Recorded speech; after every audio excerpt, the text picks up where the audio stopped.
ಪರಮೇಶ್ವರ್ ಇರ್ಬೋದು, ಸತೀಶ್ ಜಾರಕಿಹೊಳಿ, ಈಗ ಮತ್ತೆ ಎಂ ಬಿ ಪಾಟೀಲ್, ನಾವು ಲಿಂಗಾಯತ 30 ವರ್ಷ ಆಗ್ತದೆ, ನಾವ್ಯಾಕೆ ಸೇಮ್ ಆಗ್ಬಾರ್ದು ಅಂತ. ಅದಕ್ಕೆ ಓಪನ್ ಈಗ ನಾ ಹೇಳಿದ್ರೆ ಈ ಪ್ರಾಕ್ಸಿ ವಾರ್ ನಡೀತಾ ಇದೆ. ಅದಕ್ಕೆ ಪರೋಕ್ಷವಾಗಿ ಸಿದ್ದರಾಮಯ್ಯ ಮುಂದುವರಿಬೇಕು ಅನ್ನುವಂಥದಕ್ಕೆ ಒಂದು ಸಪೋರ್ಟ್ ಇವೆಲ್ಲ. ಇನ್ನೊಂದು ಡಿ ಕೆ ಶಿವಕುಮಾರ್ ಮುಖ್ಯಮಂತ್ರಿ ಆಗ್ಬೇಕಂತ ಮತ್ತೊಂದು ವಿಂಗು. ಹೀಗಾಗಿ ಇನ್ ಫೈಟಿಂಗ್ ಆದಷ್ಟು ಬೇಗನೆ ಈ ಸರ್ಕಾರ ಕೊಲ್ಯಾಪ್ಸ್ ಆಗ್ತದೆ ಅಂತ ಆಗುತ್ತೆ. ಸರ್, ಒಟ್ಟಾರೆ ರಾಜ್ಯ ರಾಜಕಾರಣದಲ್ಲಿ ಮಹಾರಾಷ್ಟ್ರ ರಾಜಕೀಯ ಬೆಳವಣಿಗೆ ಡೆವಲಪ್ಮೆಂಟ್ ಘಟಿಸಬಹುದು ಮರುಕಳಿಸಬಹುದು ಅಂತ.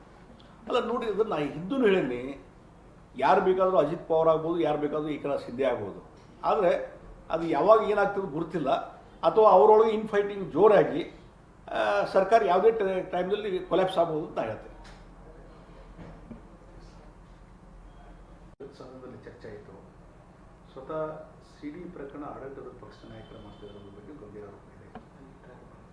ಅಲ್ಲ, ಇದು ಭಾಳ ಒಂದು ಗಂಭೀರವಾದಂಥ ಒಂದು ಪ್ರಕರಣ. ಮತ್ತು ಜನಪ್ರತಿನಿಧಿಗಳು ಒಂದು ಡಿಸಿಪ್ಲಿನ್, ಜೀವನದಲ್ಲಿ ಒಂದು ಡಿಸಿಪ್ಲಿನ್ ಮೇಂಟೈನ್ ಮಾಡೋದು. ಮತ್ತು ಇನ್ನೊಂದು ಹೇಳ್ತೀನಿ, ಇವತ್ತು ಈ ಹನಿ ಟ್ರಾಫಿಕ್ ಈಲ್ಡ್ ಆಗಿವೆ ಅಂತ ಹೇಳ್ತಾರಲ್ಲ, ಈಗ ಒಬ್ಬ ಮಂತ್ರಿನೇ ವಿಧಾನಮಂಡಲದಲ್ಲಿ ಅಡ್ಮಿಟ್ ಮಾಡ್ಕೊತಾರೆ, ಹೌದು ಹನಿ ಟ್ರ್ಯಾಪ್ ಆಗಿದೆ ಅಂತೇಳಿ. ಸುಮಾರು 48 ಜನರು ಇನ್ನೂ ಅವರು ಸಿ ಡಿಗಳು ಇದಾವೆ ಅಂತ ಹೇಳ್ತಾರೆ. ನಿನ್ನೆ ಸತೀಶ್ ಜಾರಕಿಹೊಳಿ ಬೆಳಗಾವಿಯಲ್ಲಿ ಮಾತಾಡುವಾಗ 100 ಜನರ ಸಿ ಡಿಗಳು ಇದಾವೆ ಅಂತ ಹೇಳ್ತಾರೆ. ಹಾಗಾದರೆ ಈ ಹಿನ್ನೆಲೆ, ಈ ರಾಜಕೀಯ ಹಿನ್ನೆಲೆ ಕೆಲವೊಂದು ಒಂದು ತಂಡ ಇರ್ತದೆ, ಬ್ಲ್ಯಾಕ್ ಮೇಲ್ ಮಾಡಲಿಕ್ಕೆ ಒಂದು ತಂಡ. ಅಂಥ ತಂಡನು ಅಥವಾ ರಾಜಕೀಯ ಹಿನ್ನೆಲೆ ಇಟ್ಕೊಂಡು ರಾಜಕೀಯ ವ್ಯಕ್ತಿಗಳ ತೇಜೋವಧೆ ಮಾಡಲಿಕ್ಕೆ ಈ ರೀತಿಯಾದಂಥ ಒಂದು ತಂತ್ರ, ಷಡ್ಯಂತ್ರ ಇದೆಯೋ ಇದು ಬೆಳಕಿಗೆ ಬರಬೇಕಾಗಿದೆ.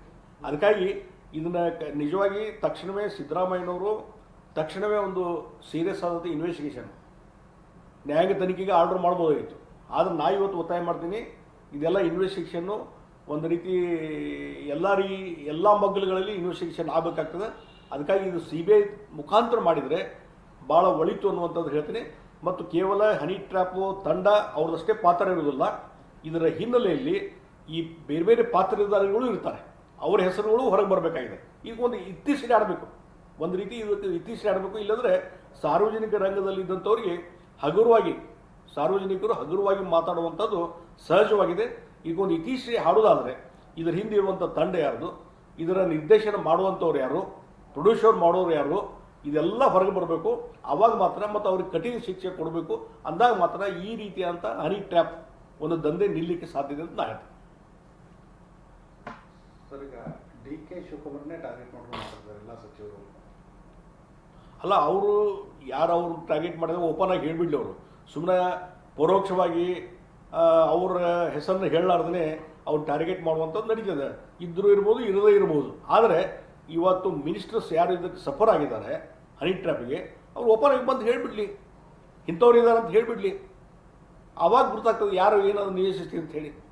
ಆ ಹಿನ್ನೆಲೆ ಇಟ್ಕೊಂಡು ಇದ್ರ ಬಗ್ಗೆ ಕೂಲಂಕಷ ಒಂದು ತನಿಖೆ ಆಗಬೇಕು. ಮತ್ತು ರೂಲಿಂಗ್ ಪಾರ್ಟಿಯಲ್ಲೇ ಇದ್ರ ಬಗ್ಗೆ ಒಳ ಜಗಳ ಇದೆ. ರೂಲಿಂಗ್ ಪಾರ್ಟಿಯಲ್ಲಿ ಭಾಳ ದೊಡ್ಡದಾದಂಥ ಒಂದು ರೀತಿ ಚರ್ಚೆ ಆಗ್ತಾ ಇದೆ. ಹೀಗಾಗಿ ಆಡಳಿತ ಪಕ್ಷ ಇದಕ್ಕೆ CM ಇದಕ್ಕೆ ಲೀಡ್ ತೊಗೊಂಡು ಇದೊಂದು ಇತ್ತೀಚೆಗೆ ಹಾಡುವಂಥ ಕೆಲಸ ಮಾಡಿದರೆ ಮಾತ್ರ ಒಳ್ಳೇದಾಗ್ತದೆ ಅಂತ ಹೇಳ್ತೀನಿ.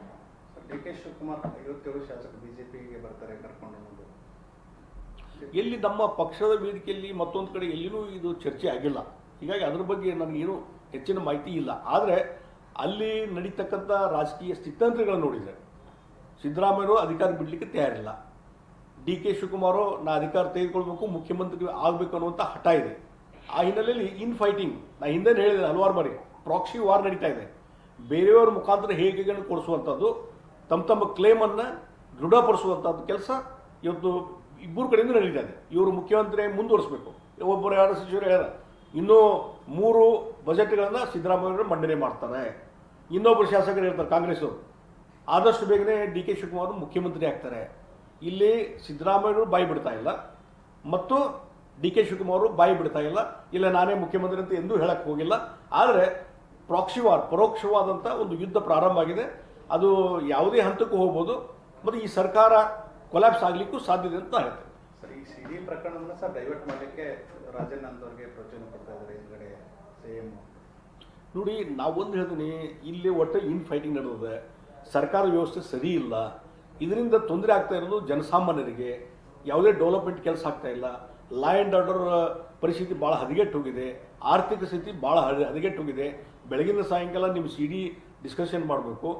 ನಿಮ್ಮ ಈಗ ಒಳಜಗಳ ಡಿಸ್ಕಷನ್ ಮಾಡಬೇಕು, ಇದೇ ನಡೀತಾ ಇದೆ ಹೊರತು ಆರ್ಥಿಕ ಅಭಿವೃದ್ಧಿ ಬಗ್ಗೆ, ರಾಜ್ಯದ ಅಭಿವೃದ್ಧಿ ಬಗ್ಗೆ, ಇವತ್ತು ಉತ್ತರ ಕರ್ನಾಟಕದ ಅಭಿವೃದ್ಧಿ ಬಗ್ಗೆ, ಹಲವಾರು ಕೃಷ್ಣಾ ಮೇಲ್ದಂಡೆ ಯೋಜನೆ ಬಗ್ಗೆ ಇರ್ಬೋದು, ಮಹದಾಯಿ ಬಗ್ಗೆ ಇರ್ಬೋದು, ಅಥವಾ ಬೇರೆ ಬೇರೆ ಕಾವೇರಿ ಇಶ್ಯೂ ಇರ್ಬೋದು, ಯಾವುದೂ ಚರ್ಚೆ ಆಗ್ತಾ ಇಲ್ಲ.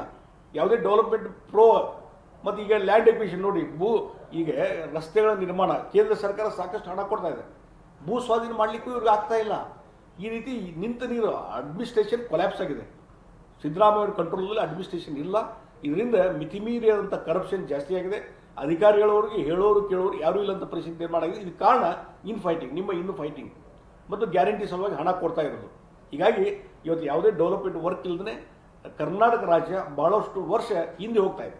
ಸರ್, ಈಗ ಒಂದು ಕಡೆ DKC CM ಆಗ್ತಾರೆ, ಮತ್ತೊಂದು ಕಡೆ ಅಲ್ಲ, ಈಗ ಒಂದು ಸದನದಲ್ಲಿ ಶಿಸ್ತನ್ನು ಕಾಪಾಡ್ಕೊಳ್ಬೇಕು ಅನ್ನುವಂಥದ್ದು ಎಲ್ಲರೂ ಒಪ್ಪತಕ್ಕಂಥದ್ದು. ಇಂಡಿಸಿಪ್ಲಿನ್ ಆದಾಗ ಆ್ಯಕ್ಷನ್ ತೊಗೊಳ್ಳೋಕ್ಕೆ ಅವಕಾಶ ಇದೆ.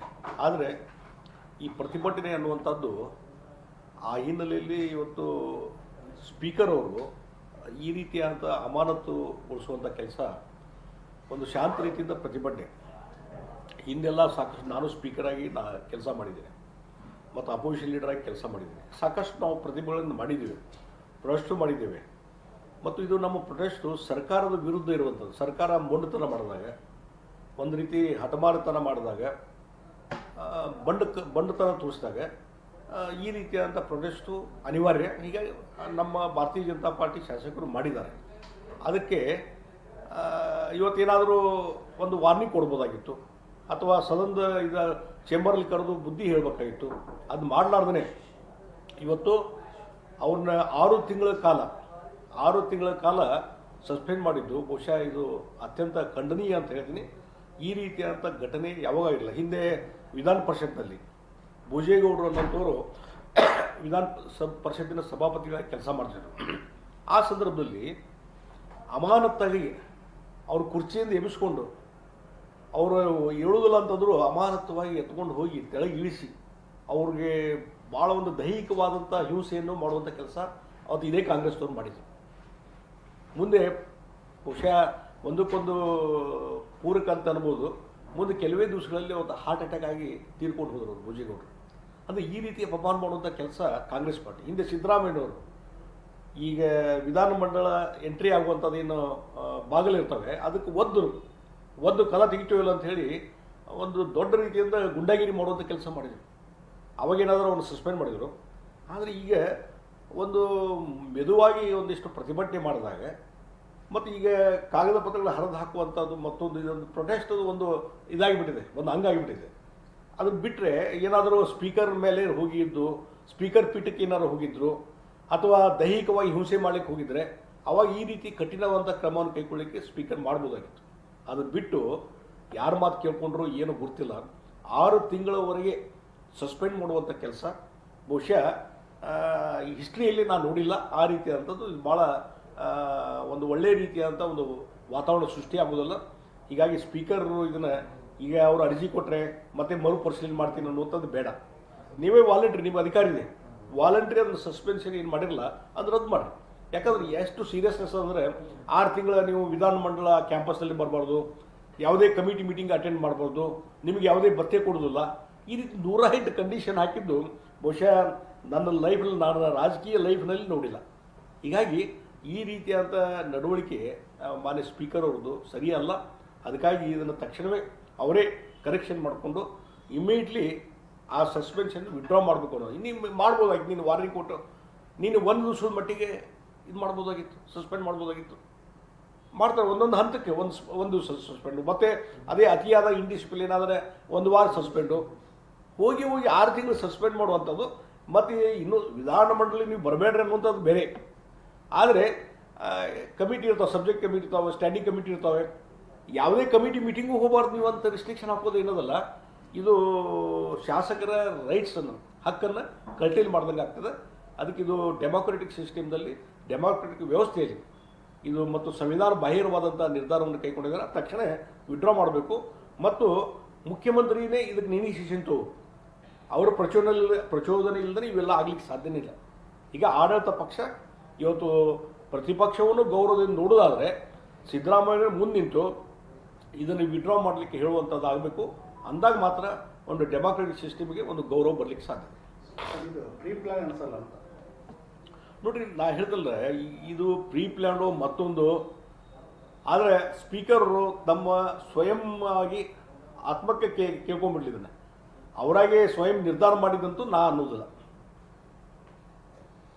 ಸರ್, ಈಗ ಸಿ ಡಿ ಪ್ರಕರಣಕ್ಕೆ ಸಂಬಂಧಪಟ್ಟಂತೆ